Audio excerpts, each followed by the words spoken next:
Rasulullah akawaambia ni miongoni mwetu sisi na wanazungumza lugha yetu, Kiarabu chao ni cha hali ya juu, mimi sijui Kiarabu bwana. Jiepusheni na watu, msijiunge na kikundi chochote, bora ukaishi kwa kula miti na mizizi. Ishi katika hali hiyo. Kufanya hivyo ni bora kuliko kujiunga na vikundi ambavyo vinaua Waislamu kwa kisingizio cha kutaka kusimamisha dola. Hatuwezi kusimamisha dola sasa hizi. Sasa hizi ni muda wa Almasih Dajjal. Sasa hizi ni muda wa utawala wa Dajjal. Kuna tofauti kati ya kufunguliwa na kujitokeza. Khuruji Dajjal ni kujitokeza, lakini kufunguliwa alifunguliwa toka uhai wa Rasulullah sallallahu alaihi wasallam. Sasa khuruj ndio ile itafanyika wasair ayamihi ka ayamikum, pale ndipo khuruji ambapo atatokea, tunamuona kwa macho yetu. Hawezi kujitokeza mpaka taifa la Israeli litawale dunia. Ndio maana mnasikia New World Order. Utawala wa Marekani umeisha. Kuna profesa mmoja wa mambo ya siasa alikuwa anaongea katika chombo kimoja cha habari. Anasema United States of America is an old kingdom which is declining. Marekani iko ICU saizi.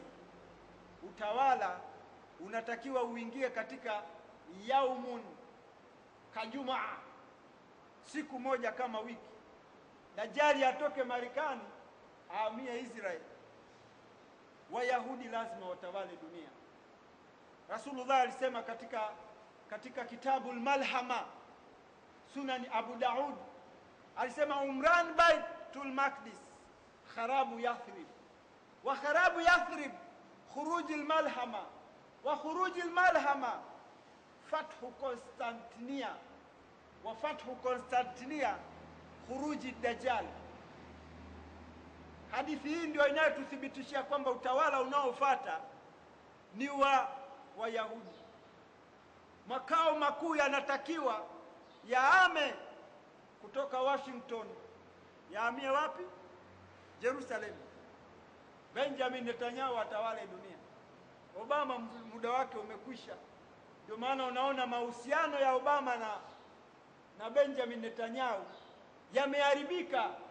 Sababu ya mahusiano ya Obama na Benjamin Netanyahu kuharibika ni kwa sababu Obama anaogopa kufungulia majeshi kama alivyofungulia wa Saddam Hussein kwenda kuiangamiza Iran, kwa sababu anajua akiweka tu mguu wake Iran, utawala wake wote umevunjika. Na ndicho anachoomba Muisraeli, ili Irani iweze kutumia nguvu kupambana huko, alafu nyuklia zote waziangamize ili Myahudi atawale dunia. Na haya yote anatakiwa yasababishe kabla hajasababisha vita vikubwa vya dunia.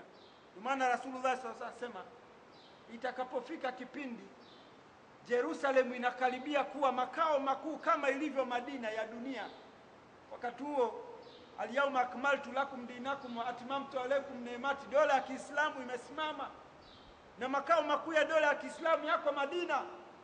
Rasulullah sallallahu alaihi wasallam anasema itakapotokea Madina inashuka, sio tena makao makuu. Makao makuu ya dunia ni Jerusalem.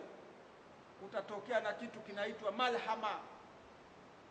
Ndio hii juzi Rais wa Jamhuri mstaafu Benjamin William Mkapa katika gazeti la Nipashe akasema vita kuu ya tatu inaweza kutokea.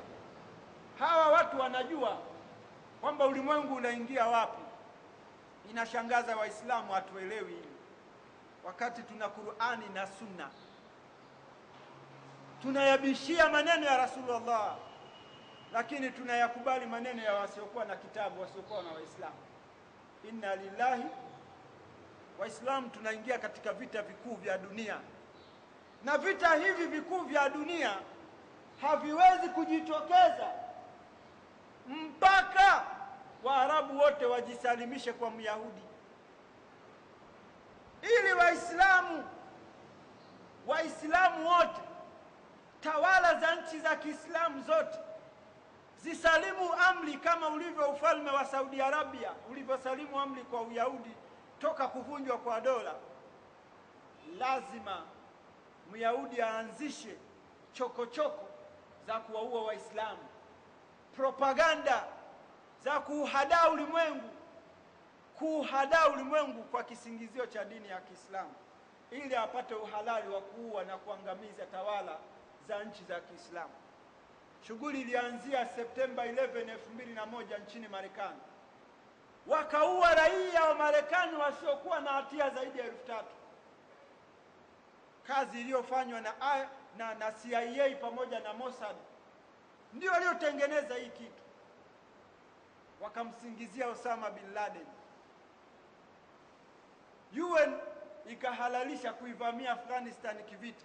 Wakaua Waislamu kwa uongo mtupu. Wakamaliza Afghanistan, wakaenda kuangamiza utawala. Kwa nini Afghanistan? Kwa sababu alikuwepo Mullah Muhammad ameshatangaza dola pale. Wote mnakumbuka aliyotokea Tora Bora pale. Wakahamia wapi?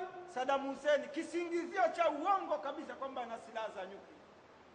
Mpaka leo hazijawepo. Wakamuua Saddam Hussein, wakamnyonga. Wakaenda kwa Libya, eti Al-Qaeda. Al-Qaeda imetengenezwa na CIA, acheni kudanganyika Waislamu. Fact number 1. There is no question that Al-Qaeda fighters are part of the opposition forces attempting to overthrow Syria's government. Fact number 2. The creation of Al-Qaeda wasn't Islamic fundamentalism. It was the CIA. The Mujahideen was created by the CIA to cause problems for the Soviets. Hillary Clinton mwenyewe anakiri kwenye vyombo vyao vya habari, anahojiwa na waandishi wa habari kwamba we need to create a problem, tutengeneze tatizo ili kutengeneza mazingira ya Amerika isiwe na tatizo katika iendelee kutawala dunia. We had helped to create the problem we're now fighting. How? Because when the Soviet Union invaded Afghanistan, we had this brilliant idea that we were going to come to Pakistan and create a force of Mujahideen, equip them with Stinger missiles and everything else to go after the Soviets inside Afghanistan.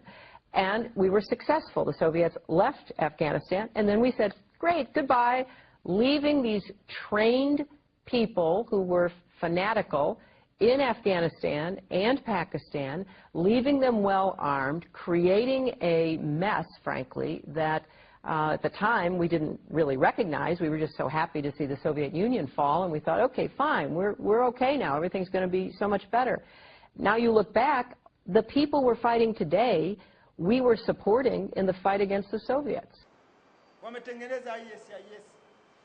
Wakaenda wakamuondoa Libya Muammar Gaddafi. Wakamuondoa Mursi. Tena huyu Mursi alitumia njia ya shiriki ya kidemokrasia. Lakini juzi wamemfunga miaka 20. Wewe unasema unataka kusimamisha dola, saizi huwezi. Sasa hizi tunatakiwa tuishi kama ashabul kahf. Kwa hivyo ndugu zangu ni Waislamu, hii ndio ilmu akhiru zamani, na hawa ndio ya Ajuj wa Majuj. Inshallah, sasa nini tufanye? Nini tufanye?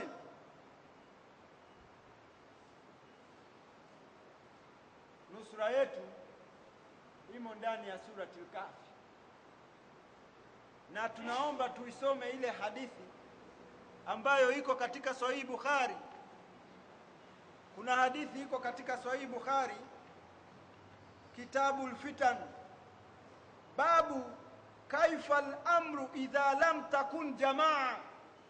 Kaisomeni hadithi. Mlango huu aliulizwa Rasulullah sallallahu alaihi wasallam, unatuamrisha nini Rasulullah tufanye sisi Waislamu kipindi ambacho hakuna khalifa? Rasulullah ametoa maelekezo, sio kwenda kujiunga al-Shababu. Vijana wengi wanauzwa na mawakala wa Wayahudi, wanawajenga katiluhum hata la takuna fitna, tusimamishe dola. Waislamu wengi wanaenda kuuawa Somalia, Hatuwezi ndugu zanguni. Someni kwanza Yajuj wa Majuj. Na hii elimu ni mpya katika masikio ya Waislamu wengi. Elimu hii ni mpya katika masikio ya maulama wengi. Wale wote wanaohamasisha Dajjal, wanaohamasisha kitali, hujawasikia wakizungumzia elimu hii. Kawaambie kwanza wakanushe haya ndio uende kitali kwa aya na hadithi. Tumeshafanya mihadhara mbalimbali na maulama mbalimbali. Haya mambo hayana mushkili. Sasa hizi tunatakiwa tuishi maisha ya ashabu kahf. Wakati tutakapokuwa tunajadili lini dola ya Kiislamu itarudi na umuhimu wa suratul Kahf, yote tutayaeleza. Lakini Waislamu tusishiriki katika shiriki za mambo ya utawala. Kubali tu, acha nchi nzima iongozwe na wasiokuwa Waislamu. Hata Mtume, serikali ya Maka iliongozwa na hakukuwepo na Muislamu. Usifikiri Mtume aliishi kwa hakukuwa na serikali. Lakini ilifika hatua wakaenda Taifu wakapigwa. Ikafika hatua wakaamua kwenda Ethiopia, Uhabeshi. Allah ndio maana alishusha kuli ya ayyuhal kafirun lakum dinukum waliya din. Siwadanganye Waislamu kwamba demokrasia ni shura. Ni ukafiri kushiriki mambo haya. Turudi kwenye Qur'an. Kama tunauawa wote tuuawe, lakini tusikubali shirki. Lakini Allah ameahidi rehema kwa watakaofuata kitabu chake. Hatutokufa iwapo tutafuata manhaji sahihi ya Uislamu. Nini Uislamu natutaka sasa hizi tufanye? Mwisho kabisa nieleze kwamba elimu hii, elimu akhiru zamani, inahitaji watu wenye subira. Inahitaji watu wenye subira, sio watu wenye jazba. Kwa sababu mwalimu wa kwanza wa kufundisha elimu akhiru zamani ni Khidri alayhi salatu wassalam. Ndiye aliyokuwa na upeo wa kujua maana ya kila tukio linalotokea. Leo hii unatuamrisha twende Al-Shabaab, twende ISIS, twende Boko Haram. Tueleze kwa nini vita ya Israeli na Palestina haishi. Tueleze kwa nini Waislamu miaka yote tunazidi kuuawa. Tanzania BAKWATA imetusumbua. Sheikh Ilunga akaeleza mambo mengi. Juzi watu wamewekewa kwenye ilani ya uchaguzi ya Chama cha Mapinduzi kwamba tutapewa nini? Mahakama ya kadhi. Imeisha, kuna kitu. Toa kwanza majibu ya haya kwa nini? Ndipo tuambie twende kushika kitabu. Na kama una elimu ya Yajuj wa Majuj na Al-Masih Dajjal, bora ukaijifunze kwanza. Usije ukawa sababu ya kuangamiza Waislamu. Kwa hivyo ndugu zangu, tuwe na subira. Musa alidai kwamba yeye anajua kila kitu, lakini Allah akamwambia hujui kila kitu. Yupo mja wetu, wa'allamnahu min ladunna ilma, tumempa ilmu. Elimu aliyokuwa nayo Khidr ndio elimu ya akhiru zamani. Ndio maana makutano ya Musa na Khidr yalimsikitisha Rasulullah sallallahu alaihi wasallam. Kwa nini Musa alifeli subira? Soma kitabu tafsiri katika Sahih Bukhari, kisa cha Musa na Khidr. Rasulullah alisikitika kwa sababu yale matukio yangekuwa hata 10 hata 20 tungesomeshwa mambo mengi. Matukio yale ya Khidr ndio anayofanya kazi sasa hizi, yale matatu aliyofanya. Sasa tukae darasani tujifunze, tusiwe wabishi. Qur'ani inasema walakad sarafna fi hadha alqur'ana linnasi min kulli mathal wa kana al-insanu akthara shay'in jadala. Tumepiga mfano wa kila namna katika Qur'an. Tumewaeleza wanadamu kwa kila namna, lakini wanadamu wabishi.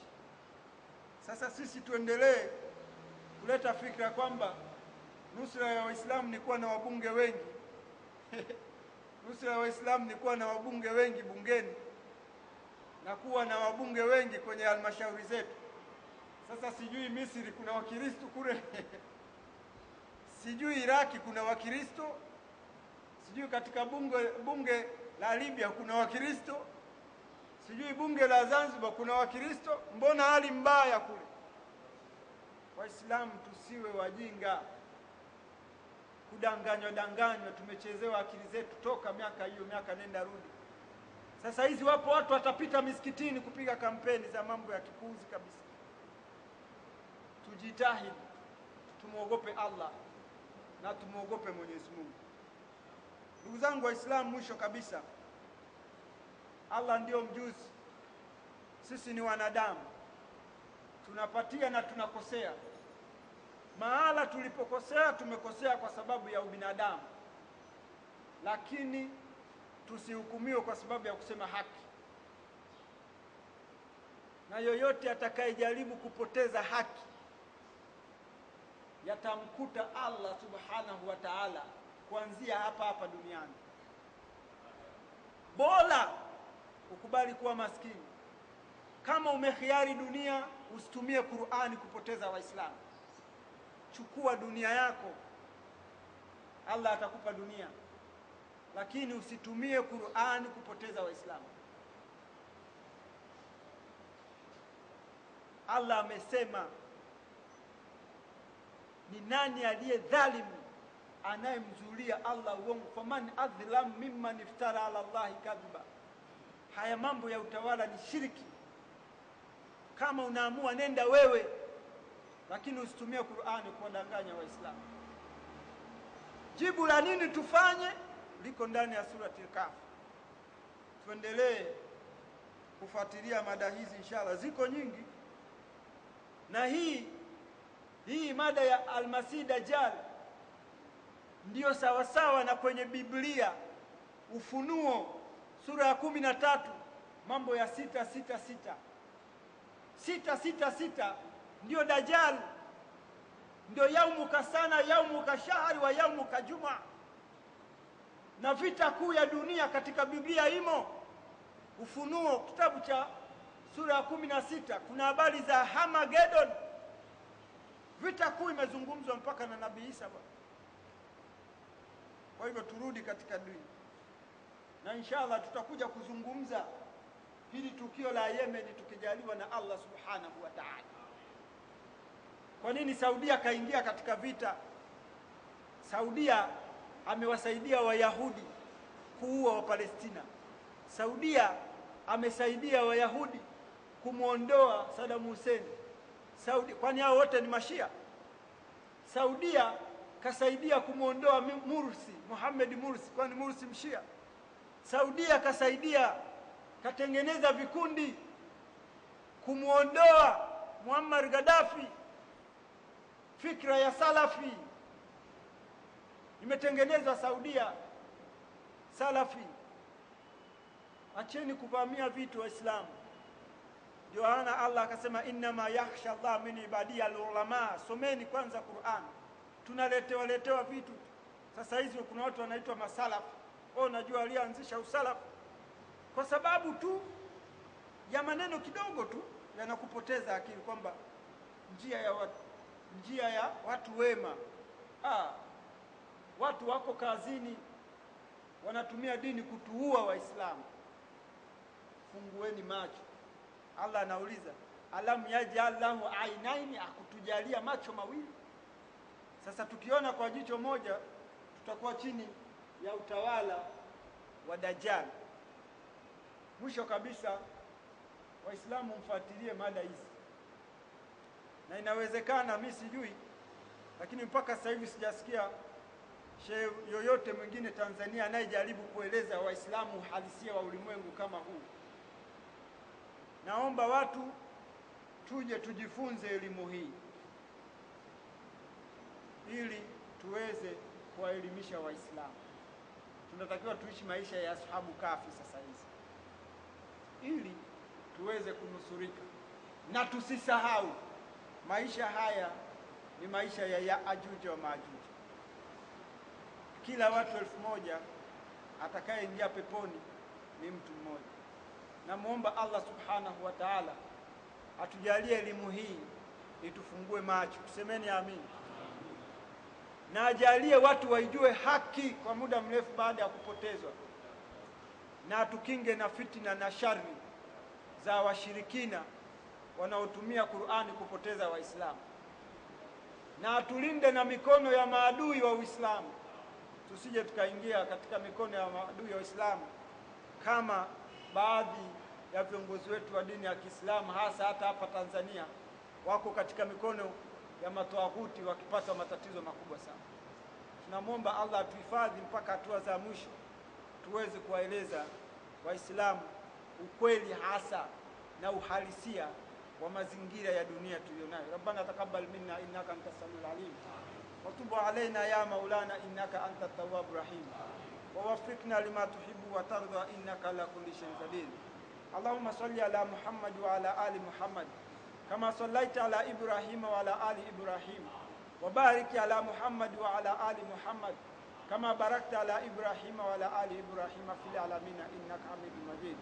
Allahumma tahhir qulubana min al-kibr, Allahumma tahhir qulubana min an-nifaq, Allahumma tahhir qulubana min al-kibr, Allahumma tahhir qulubana min an-nifaq wa a'malina min ar-riya wa taqabbal minna innaka anta khairul mutakabbirin. Subhanaka Allahumma wa bihamdik nashhadu an la ilaha illa anta nastaghfiruka wa natubu ilayk. Subhana rabbika rabbil izzati amma yasifun wassalamu ala al-mursalin walhamdulillah.